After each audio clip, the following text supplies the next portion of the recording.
ये फकीरन पुकारे अली अली, ये फकीर पुकारे अली अली, ये फकीरन पुकारे अली अली। अस्सलाम वालेकुम नाज़रीन, माया सनागुल तांडी सिरियाहो न्यू मेरान न्यूज़ और कयूं ता खबरन डा खबर शामिल के पिया छात्रों में रिपोर्ट हबीबुल्ला बजीर जी।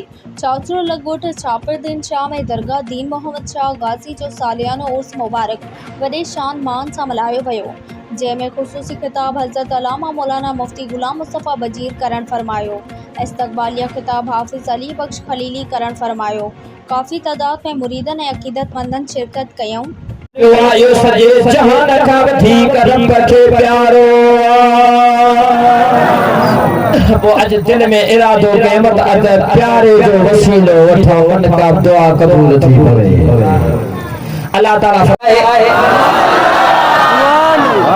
अरे बदबख्तो हदीस दी बुदाए त महबूब के खबर होए त मुंजो गुलाम शहीद कोन थियो तली पियो बैयत वठे मुर्दन का बैयत कोन वठ पियो है न जिंदन का बैयत वठ पियो है न। मदीने वाला साईं समझन पिया त मुंजो गुलाम जिंदावा, मदीने वाले के खबर आ त मुंजो गुलाम जिंदावा।